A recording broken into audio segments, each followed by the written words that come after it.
think we're going to be live any second.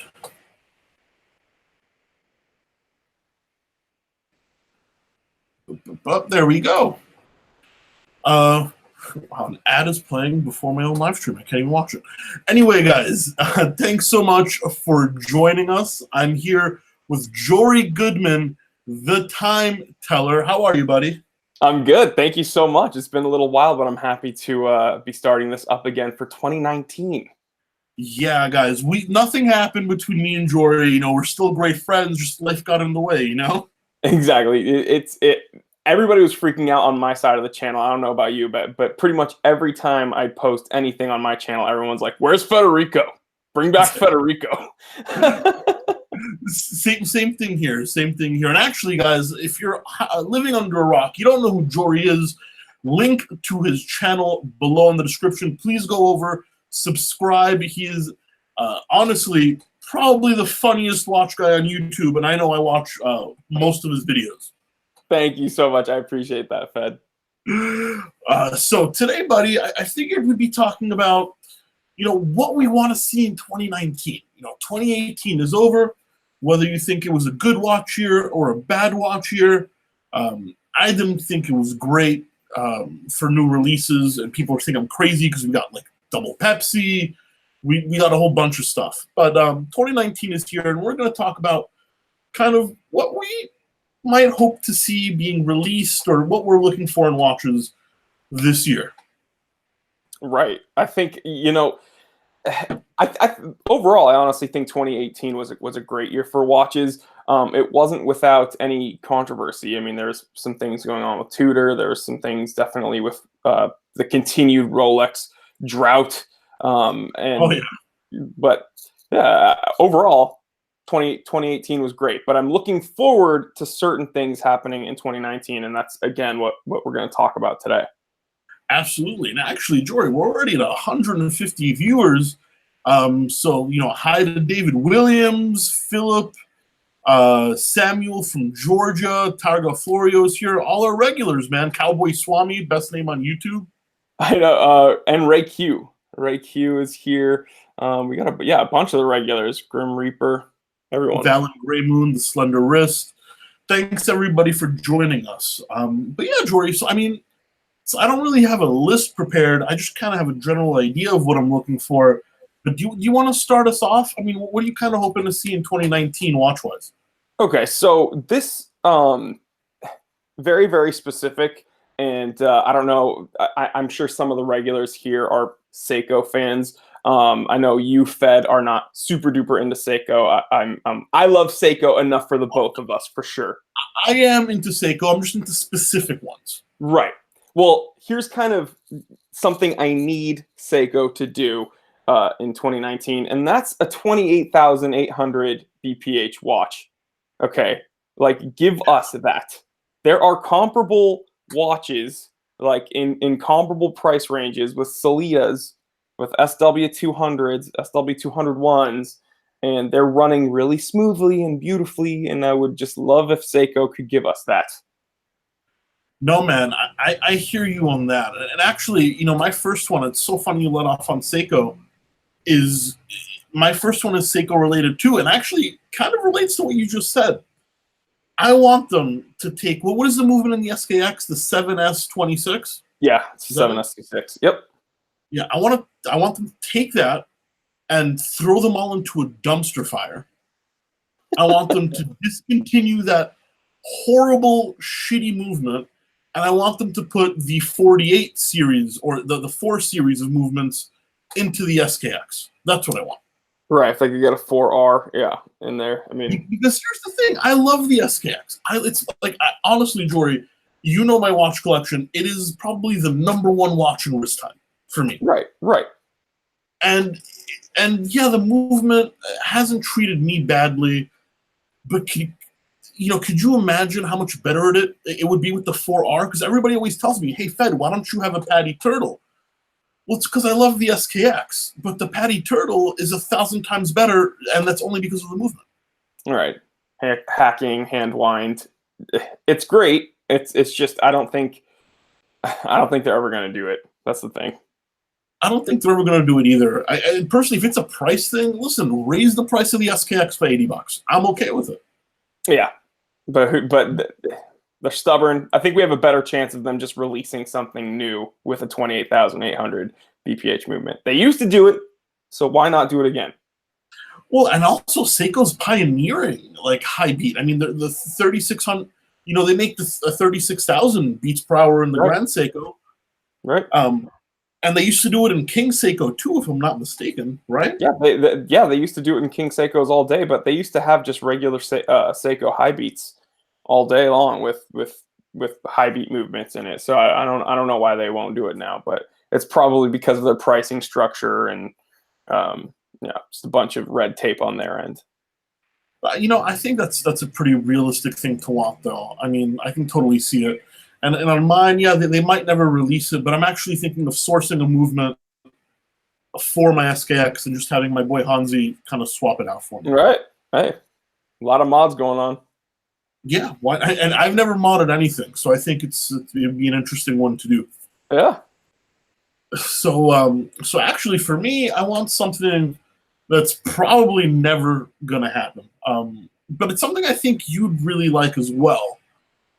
And that is, I would love for Rolex to bring back the Stella style dials. Right. The colored enamel. Because a few years ago, they brought back the colored day dates as an homage to Stella. But they just weren't the same. I mean, they did not sell very well.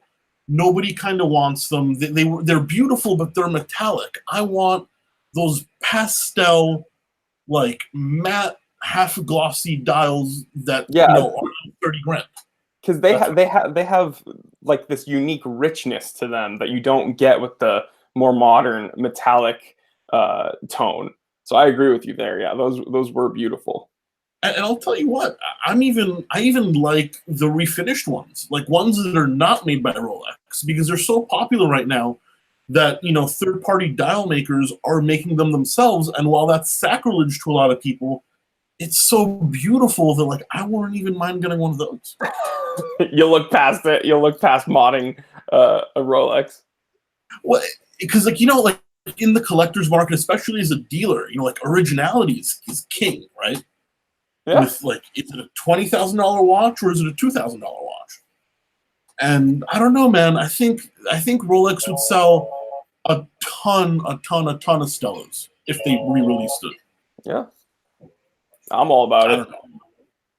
I could see you rocking one. I mean, it's kind of your vintage style. I could see you rocking like a turquoise blue. Yeah, that's something. Yeah. Yep. What's your favorite? Like, what's your favorite color? Like in that style? I like deeper blues. I like for instance, one of my favorites was a 36 millimeter yellow gold President with the deep blue Buckley dial. So instead of it being black Romans on a white or champagne dial, it would be kind of a deep blue with the gold Romans, and that's like that's just gorgeous to me. Yeah, that's a beauty. I'm gonna go a little weirder. I love like the coral tangerine colored dial. Like, I thought that was absolutely beautiful. But it's just 20 grand. 20, I wish. 30 grand. Right. I'm just never way up there. Yeah. Never gonna do it. But yeah, that's what I'd like to see. But I'm sure you've got a few more. I mean, anything else on the list? Yeah. So this is kind of general, and I'm sure we're gonna get some comments in the comment section here. People are gonna be like, "Oh, what about this one?" or "What about this one?"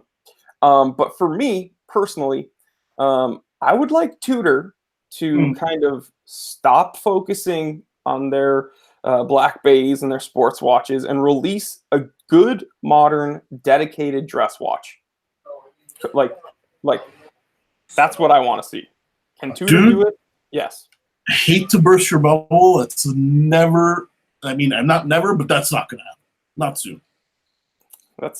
Dude, I think they need to heavily diversify their catalog. I was looking at it this morning, and I knew we'd be talking about this topic. And I was like, man, I'm going to bring this up today and start a ruckus in the live stream. I agree with you. I really do. And I was looking at their catalog, not today, but a few weeks ago, and I didn't know 3/4 of those watches existed. I know. It's really Like, weird. what Like the hell? they have a weird chronograph, matte black chronograph I've never seen before. The And Fast Rider? right. And like and I mean the North flag is still there, but like 6 people own one. And that's my favorite Tudor. But like It's really, I feel like, what the hell's a Tudor Glamour? right. Like, and it's like the replacement to the Day-Date. It's the replacement to the Tudor Oyster Prince Date Day. A Right. Tudor Glamour. Right. But that's not. I I don't wouldn't. know. But I don't consider that a dedicated dress watch, though. Just because you can put it on a leather strap. It's so. I want to see them I agree. diversify their catalog. I agree. And also, I think I've noticed from a dealer perspective that the Black Bay market is really saturated. I mean, if there was ever a time for someone to pick up a Black Bay, it'd be now because the prices are going down. Even the new Pepsi isn't really selling above retail. It's just there's so many of them. The thing is I was telling my viewers after Basel World 2018, I was like, don't get a Tudor. Don't get a Tudor right now. Like the prices are going up because everyone's trying to ride this wave off the Pepsi wave, the hype train of not only the Rolex Pepsi, but obviously the GMT Black Bay. And I was like, the prices are up. Do not get one right now. But then only like 6 months later, the market's so hyper saturated that's like they're just cheap. I don't know. And the thing that bothers me, they're not cheap watches as in they're poorly made. The thing that bothers me is I know in 2019 Basel World, they're just going to show a new iteration of the Black Bay. That's what bugs me the most. Like, show me something else. Actually, you know what I want them to bring back, dude? Think of this. A Tudor Tiger. I mean, but again, with those, it's love-hate. You either love the Tudor Tiger or you hate it. I always saw it as like a Daytona with a Valjoux 7750 in it. That's right. what I thought about it. And what I loved, not to cut you off, was the Tudor Advisor. That's the one. That's one of my absolute favorite watches, the original Tudor Advisor. So what happens? They brought it back, and it is hideous. It is absolutely hideous. It is disgusting. Right. And the old ones are one of the most undervalued and beautiful vintage watches ever. The only problem is I physically can't wear one because it's a 34 millimeter, and I'm a large guy with also large wrists, so it just doesn't look right. I would absolutely wear one. I mean, I love small watches. I wear my 34 millimeter Rolex Date, the 1500. And the thing is, it's essentially a 1500 with 2 crowns and an alarm complication. And it's one of the coolest alarm watches you can get. But again, they had to bring it back. They had to modernize it, and it looks disgusting. The only reason they can say it's a Tudor Advisor is because they slapped on another crown. So it's a dual crown Tudor. Big deal. Well, it's got an alarm too, right? Well, right, but I'm saying like it's just another Tudor alarm watch. Also, like that has that like button that looks like a tumor, and the dial is all wonky. Yeah, it's. I mean, for people that do like it, though, I mean, if you do like it, it is an excellent watch, and it is heavily discounted. Right, but that's a very inexpensive watch to get as well when it comes to Tudors. But if someone actually does like it, I think they need psychological help. Right. So actually, someone in your comment section, let me see. Oh, Slender Wrist says, "Bring back the Tudor sub." I don't foresee them doing that. No, that's the Black Bay. I mean, right. That's the whole reason they brought the Black Bay. They're not going to make the Tudor sub again. No, they're never going to do that again. Here's another thing I'd like. Never going to happen. Well, actually, no, it might happen. This one has a better chance of happening. I'd like Patek Philippe to take their entire Calatrava line, apart from the 5227, which is the one they just released, right, 40 millimeters, a couple years ago. I'd like them to take it and add a millimeter to every watch. Because here's the thing: they're 36 millimeters, 36 and 37 millimeters predominantly, which is a great size for a dress watch. It really is. But they've got very small bezels. and very short lugs. So their 36s wear tiny, as opposed to like a Datejust, which wears large. You hear what I'm saying? Right. Right. And like if I want a Calatrava, I only have one option. And I think for a lot of people, even if they're not bigger guys, like a very small 36 is just not something they want to wear. It'll open up the market. It'll make it much more appealing to a larger group of people. Yeah. Yeah, because I love a dress watch. I'm thinking I want a precious metal dress watch. And I'd like it in between 2019 and 2020. You know, I'm turning 30 years old. I'd love a dress watch. And I was looking at Patek, and unfortunately, I can only wear one option, and that one option is not the one I like at all. Right. Well, for me, I mean, I'm going to mitigate that issue by just going Vacheron Patrimony tradition now. Yeah, you can go Vacheron, and that's why I'm not going to get a Patek. You can go Vacheron Patrimony, you can go Lange 1, Piaget Altiplano, a Breguet Classique. I mean, there's options all you want. It's just actually the Breguet would be the one to get. Actually, yeah, for sure. Well, you know me well enough that that's probably the one I'm going to get. Right, that's the highest one on your list. And it's the cheapest, which doesn't. Right, that's what I was saying. It's like that's the most cost-effective option for sure. No, absolutely, and it's just the fact that it's not like I mean, it's got the prestige. The fact that it's not widely regarded like the Patek Philippe. I mean, if it's gonna save me $5,000, I don't care. Right. But let's see. Ooh, we got Random Rob who says Steinhardt needs to make a 30mm titanium version of the GMT. I think Steinhardt, and I'm going to get a lot of shit for this, I think Steinhardt just needs to actually hire a designer. Oh my God, you opened up a can of worms. Yeah, I'm not going to bring it. I just think they need to like put down the Rolex archive and like take their high quality watchmaking and like make something original. That's what I think. Yeah, I mean, I've said this on my channel too. I think Steinhardt has proven themselves to be able to make a solid watch. I'd love them to start making their own watches. That's I would, and they do kind of, I think, but they're just not the popular ones. Right. Ooh, so here's a good one, Corey. Actually, before, not to interrupt you, and this might not be on your list, but something we should talk about. Watch Looker Watch said, Fed and Jory, do you think Basil will bring a new Rolex Submariner? So this was something on my list, actually. Okay, good. I apologize for any of my regular viewers because I harp on this all the time. I want Rolex, and I'm praying every night that Rolex has created this drought so that they can, unload inventory, so that they can re-release their sports watches without these enormous lugs. And I apologize, I'm not trying to put down your precious Hulk. I love your Hulk. It's a beautiful watch, very impressive watch. I'm wearing my 16570. All right, my Explorer 2. These lugs, nice and sleek and beautiful. Why did they have to make the Rolex Submariner an absolute square block brick of a watch? But you're not wrong. Listen, I own a 16610 and I own a 116610. Mm-hmm. So I have both generations, and I love my Hulk because it's green on green, and I love it. But dude, you're right, Jory. You're absolutely right. I think the last generation is 1,000 times more elegant, 1,000 times more beautiful. They should take the new bracelets and the new clasps, and remake it in like a non-maxi. I agree with you.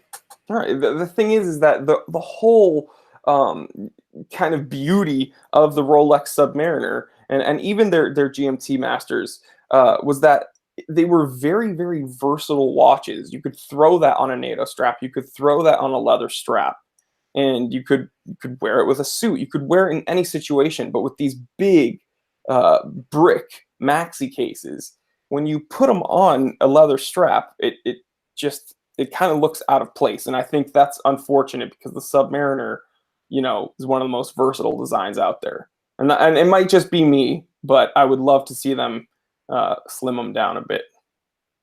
No, it's not you at all. Like, I think it's a pretty big opinion. because it doesn't wear 40 millimeters, not even Right. close. You know, Right. and it is what it is. And actually, on that note, you know, I'm sure you're going to be a fan of this. I'd love for not only Rolex but sports watch companies in general to bring back the drilled lug holes. Oh yeah. Oh yeah. I mean, I don't want to have to like bleed every time I change out a bracelet. Yeah. One of my that's. I mean, I spoke to you specifically when we were looking at getting one of these and finding one of these for me.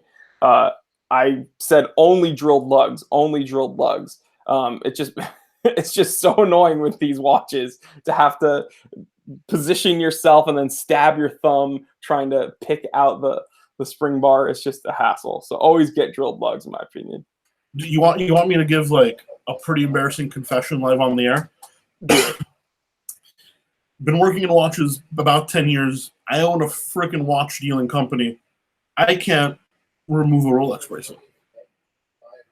I can't. I don't. John does it. Like the last 2 times I did it, I had to like refinish a case and go to the hospital. Like I screwed the watch and I needed stitches. Oh, I'd never needed stitches. What I have done though is I put a spring bar tool under my thumbnail, like a good, like almost all the way down to here. It was terrible. Oh man, that is freaking awful. That is awful.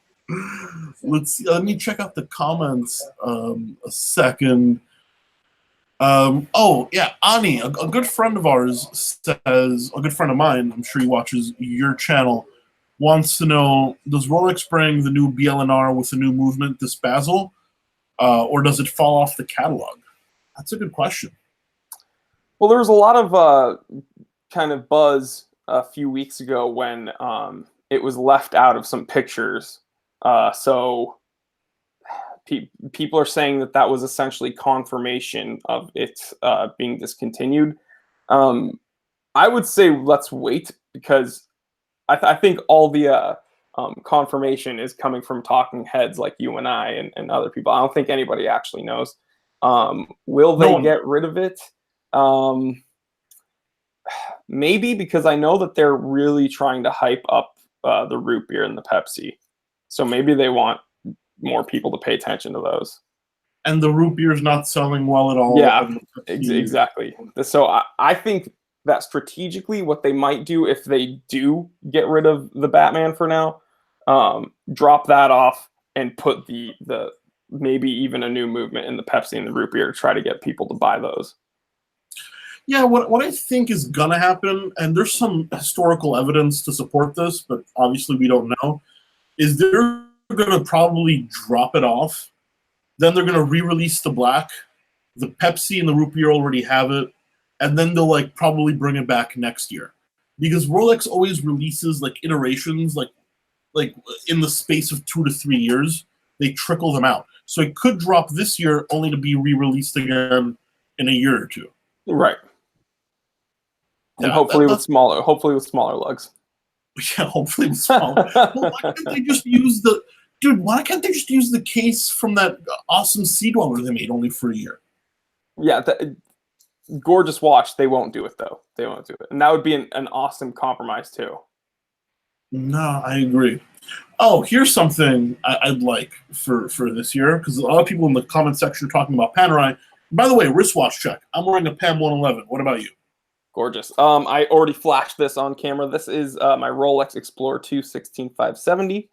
And thank you, special thanks to Fed, because he actually I showed like pictures of this one to him before I pulled the trigger on it. So, oh, my pleasure, bud. But you know, as I was saying, people are talking about Panerai. I'd like for Panerai to stop releasing watches with less than 100 meters of water resistance. Yeah, that's really annoying, especially when they release watches with under 100-meter water resistance rating and the crown clasp. I think that's so cringy and very, very frustrating. It's like, what are they trying to do? I just don't. It's like putting a Ferrari kit on a Fiero.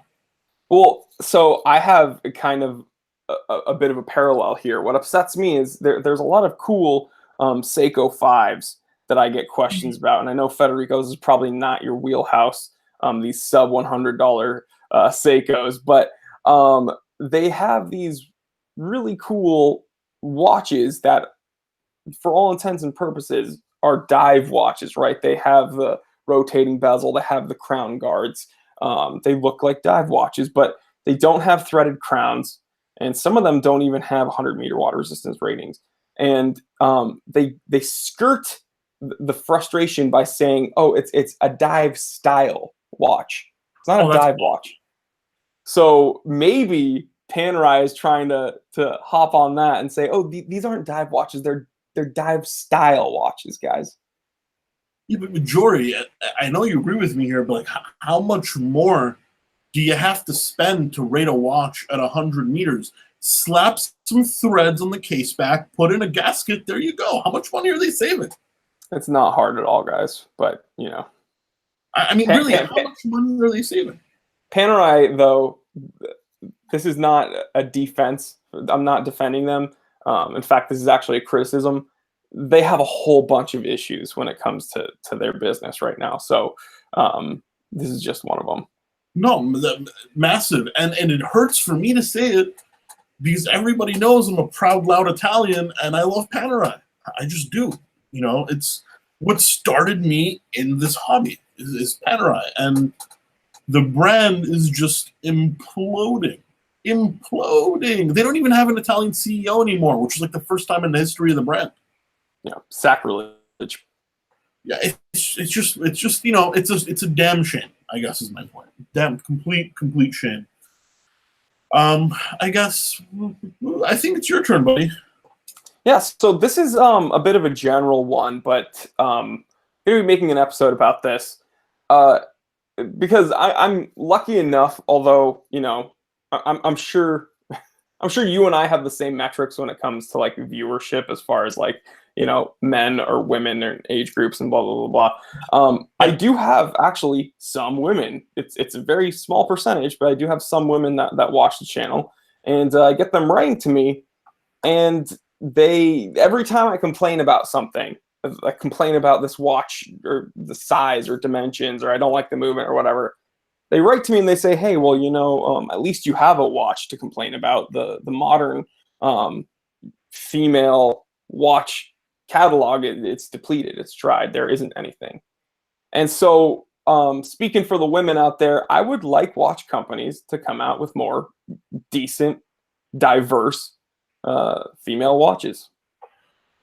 It's going to be really tough. I hear you on that, but I from my time in the watch industry, I know the numbers, and like really women are less than 20% of the market, and even that 20%, they only buy Rolex and Cartier. Of course, and I understand that, but it would be nice to see. I mean, even companies like Seiko are slowly moving over. Like Seiko released some targeted ladies presage watches, which are cool. But to be honest, it's frustrating for me as someone in the watch community that's recommending things to other people. It is really frustrating when someone asks me to help them find a watch, and I come up short. So I'd like to see more options out there.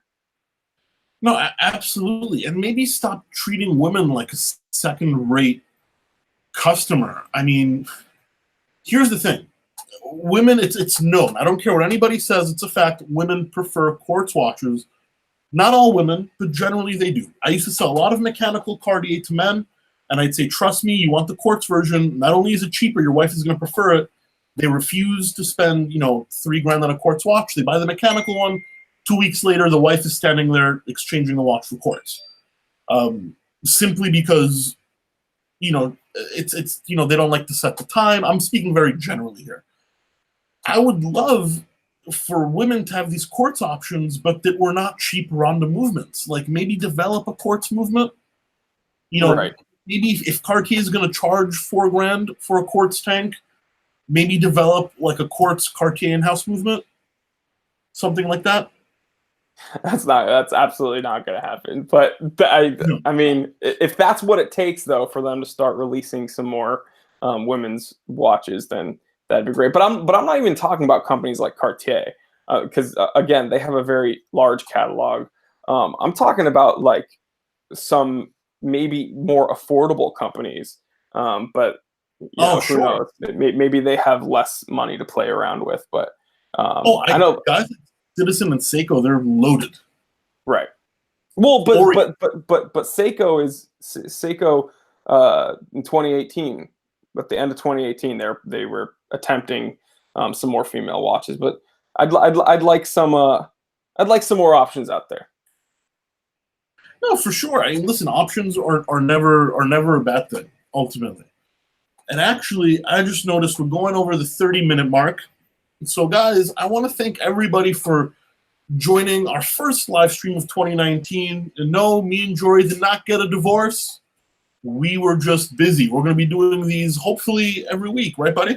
Yeah, yeah. Either on this channel, this awesome Federico Talks Watches channel, or the Time Teller channel, where I just yell at the camera for a few minutes. Yeah, I actually, one of my friends calls you the time yeller. It's pretty accurate, actually. Guys, thank you so much. Please don't forget to give Jory some love. Link in the description below to the Time Teller channel. And we'll catch you next week. Take care.